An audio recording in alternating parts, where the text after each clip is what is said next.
I never thought my world would be turned upside down by someone so young, someone so close. It all started on an ordinary summer afternoon, one of those warm, lazy days when time seems to slow down. My son had just come home from college for the break, bringing along a few of his close friends to spend a week at our house. I was happy to see him again. The house had been quiet for too long, and I was excited for a bit of noise, some laughter, and the smell of late-night snacks drifting from the kitchen again. Among his group was someone I barely remembered, Liam. He used to come over during high school, always polite, a little shy, and never really the talkative type. But when he stepped into the house this time, something about him was different. He wasn't the boy I remembered. He was taller, more confident, and when he looked at me, there was a pause, as if he saw something I didn't even see in myself anymore. At first, I brushed it off. Maybe I was imagining things. Maybe I'd just spent too many months alone, too many nights replaying old arguments with my husband who had become more distant with each passing year. Our marriage wasn't broken exactly, but it wasn't whole either. We shared a roof, responsibilities, and polite conversations, but the love, the closeness, that had faded. As the days passed, I found myself noticing Liam more often, his easy smile, the way he'd always offer to help in the kitchen, or how he'd linger just a little longer when we talked. Still, I reminded myself he was just my son's friend.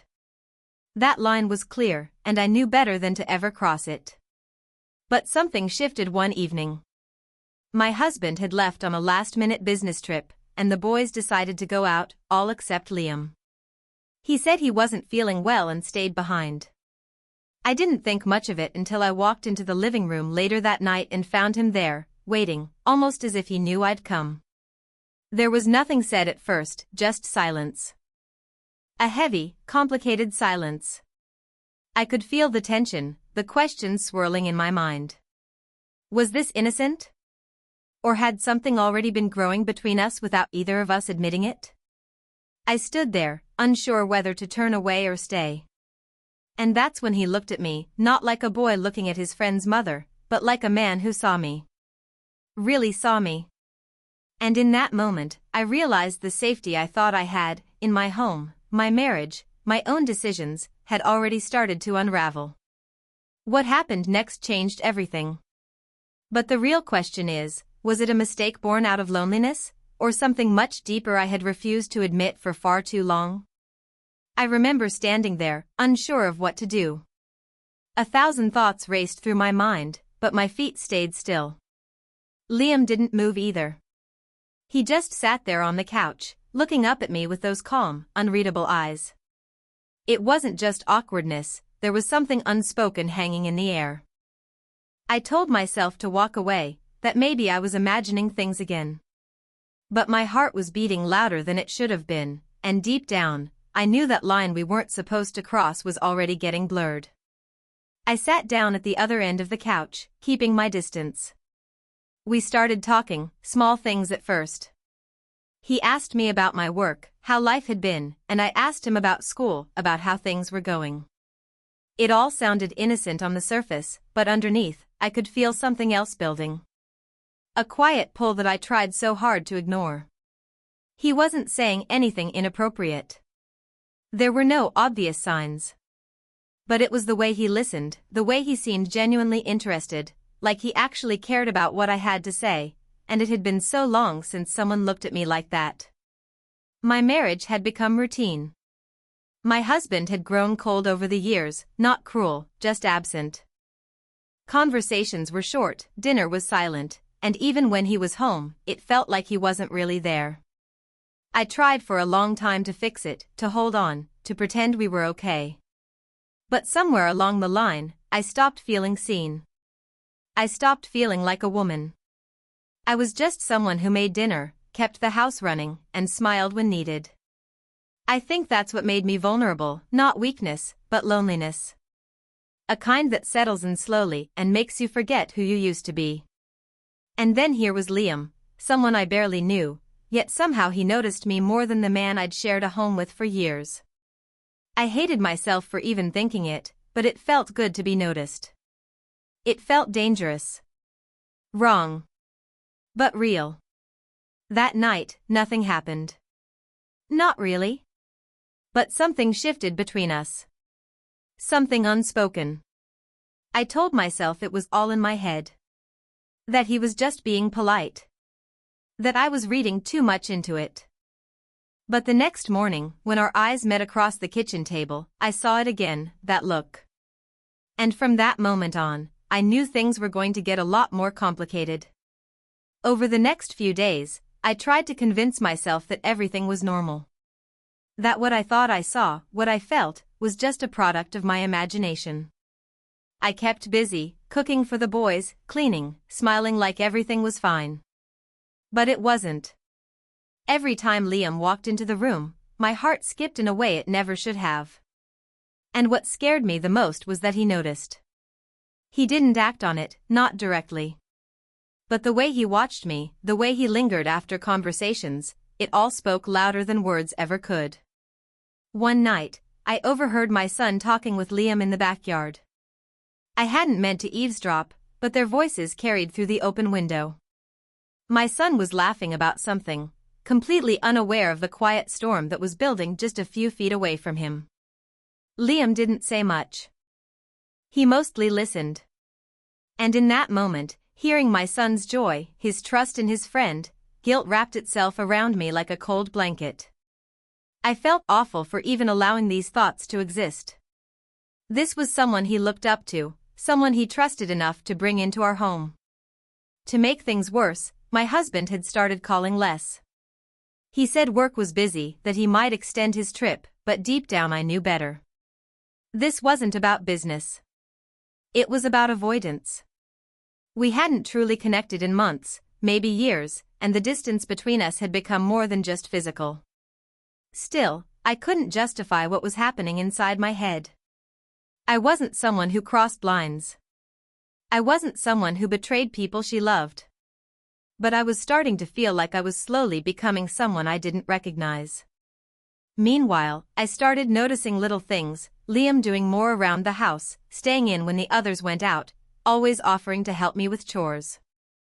I wanted to believe he was just being kind, just respectful. But then I caught him looking at me when he thought I wasn't watching, and that look held more than friendliness. It held a question, a silent challenge. And for every time I told myself to keep my distance, there was a moment I found myself drawn in anyway. I didn't know how much longer I could keep pretending this was all in my head. And worse, I didn't know how long I could keep my secret thoughts from becoming something more. The tension became something I could almost feel in the air. Every time I walked into the room, it was there, quiet, heavy, and impossible to ignore. I started avoiding being alone with Liam, not because I was afraid of him, but because I was afraid of myself. Of the choices I might make if given the chance. But no matter how hard I tried, we kept ending up in these small, unplanned moments. A shared glance. A brush of the hand. A silence that lasted just a little too long. One afternoon, the boys had gone out for a hike, except for Liam again. He said his ankle was hurting and stayed behind. I didn't question it. I just nodded and went on with my day, trying to keep things normal. I stayed in the kitchen, cleaning up, doing things to stay distracted. But eventually, he walked in. He didn't say much, just leaned against the counter and watched me. I could feel his eyes, but I didn't look at him. I couldn't. Not with how fast my heart was beating. Then he spoke. "You're not happy, are you?" The question came out quiet, but it hit me like a storm. I froze. He wasn't asking out of curiosity. He already knew the answer. And the worst part? I couldn't even lie. Not convincingly. I told him I was fine, that marriage had its ups and downs, that things were just complicated right now. But even as I said the words, they felt empty. He just nodded, like he understood more than he should. From that moment, everything felt even more fragile. I started second-guessing everything, every word, every look, every shared moment. At dinner that night, my son sat between us, laughing about something that had happened on the hike. I smiled, but it felt forced. Liam didn't say much, just watched quietly, like he was waiting. And I hated that a part of me was waiting too. Later that evening, my husband called. We argued. It wasn't even about anything serious, but it blew up faster than it should have. The call ended with silence on both ends. I stared at the wall for what felt like hours afterward, trying to remember the last time I felt anything real in that relationship. Then came the moment that pushed everything to the edge. I walked downstairs to grab something from the laundry room, and there he was again, Liam, standing at the bottom of the stairs, like he was expecting me. We locked eyes. He didn't say a word. And neither did I. But something in the air had changed completely. Something was about to happen. As I stood frozen on the stairs, Liam's steady gaze held mine like a silent conversation neither of us dared to speak aloud. Then, unexpectedly, he stepped closer, breaking the quiet tension that had been building between us for days. But instead of saying something bold or crossing any lines, he simply handed me a folded note and turned to leave. My hands trembled as I unfolded it. The words inside weren't what I expected. They weren't declarations or confessions. Instead, it was a warning, cryptic, unsettling, and urgent. You don't know what you're getting into, it read. My mind raced. What could he mean? How did Liam, my son's quiet friend, suddenly become someone who knew secrets about me, or perhaps about all of us, that I had never even imagined? The weight of those few words pushed me deeper into a storm of confusion and fear. I wanted to throw the note away, to pretend it didn't exist, but I couldn't. Something about it was real. Something dangerous was lurking beneath the surface of this already fragile situation. Later that night, I couldn't sleep. The house was quiet except for the ticking of the clock and my restless thoughts. I kept turning over the note in my mind, wondering if I should confront Liam, tell my son, or maybe just keep it to myself and hope it all blew over. But the truth was, I felt more alone than ever. My husband was miles away, unreachable emotionally and physically.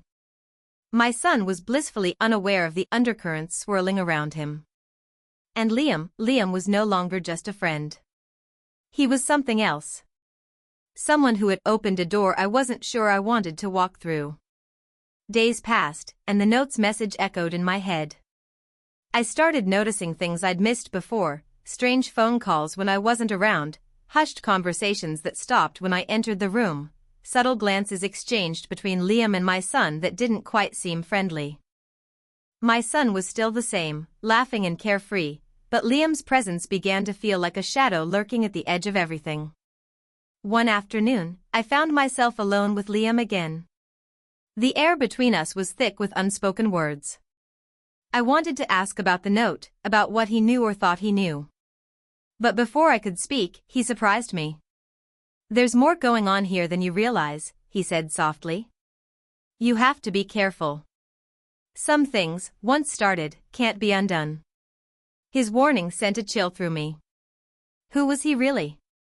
And what did he mean by more going on? Was it just about me, or was my son caught up in something I hadn't even seen?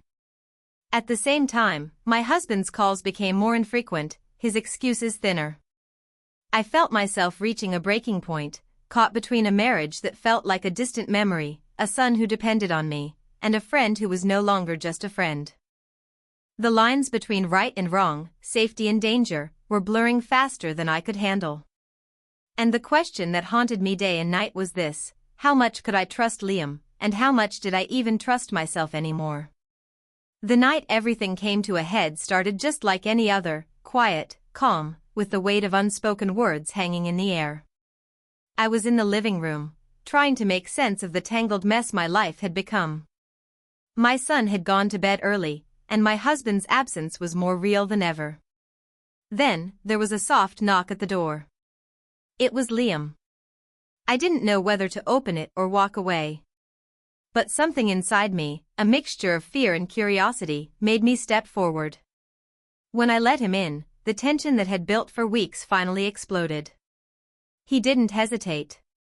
He told me everything, the truth behind the note, the strange calls, the secret he'd been keeping not just from me but from my son as well.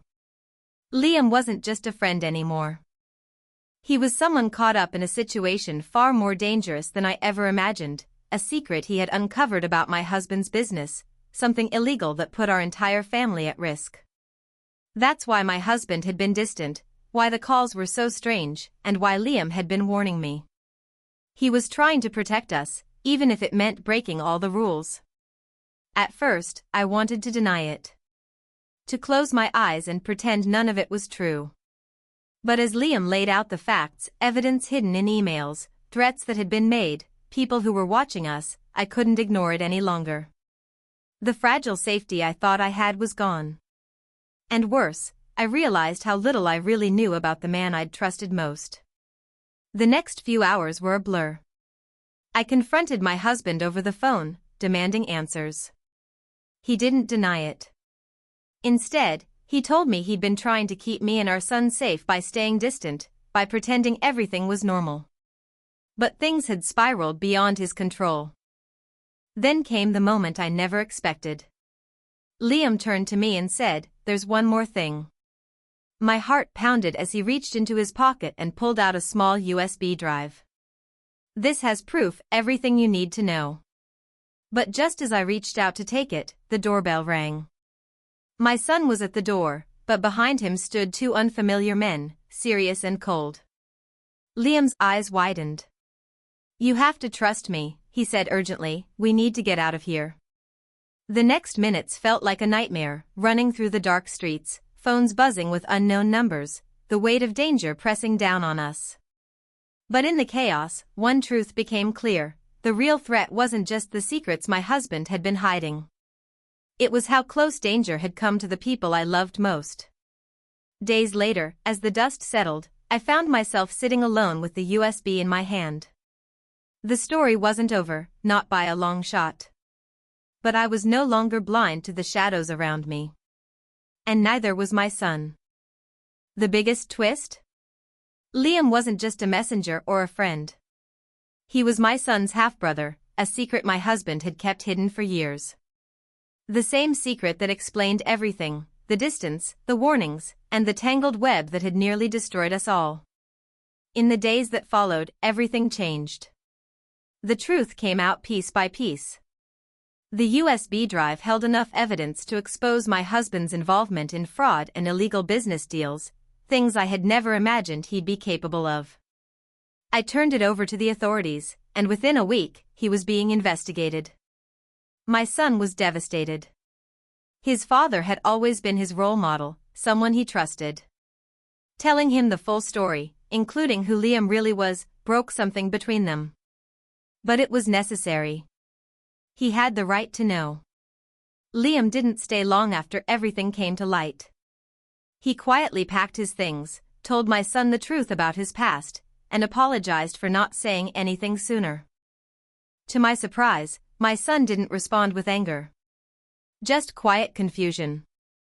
Maybe deep down, he sensed something was off long before either of us did. Their connection wasn't something that could be fixed overnight, but at least the lies were no longer standing between them. As for me, I felt like I had stepped out of someone else's life. All the tension, the emotional pull, the confusion that once clouded my thoughts had cleared. For the first time in years, I felt honest, with myself, with my choices, with my pain.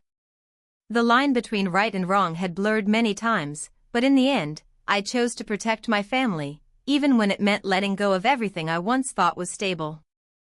I moved out of the house and into a small apartment, just for a while. I needed space. I needed peace. My son and I are rebuilding, slowly. He visits often, we cook together, laugh more, and talk honestly. There's healing in the simple moments. Liam and I haven't spoken since he left, and maybe that's for the best. What happened between us was never about love, it was about timing, loneliness, and being seen at a moment I felt invisible. He helped me open my eyes, and for that, I'm grateful. But some stories aren't meant to continue. They're just meant to teach us something we forgot. If there's one thing this entire experience taught me, it's that safety isn't about routines or appearances. Real safety comes from truth, no matter how painful. And while my marriage may have ended, and secrets were revealed, I gained something far more valuable: clarity, strength, and a second chance to build something real. 29.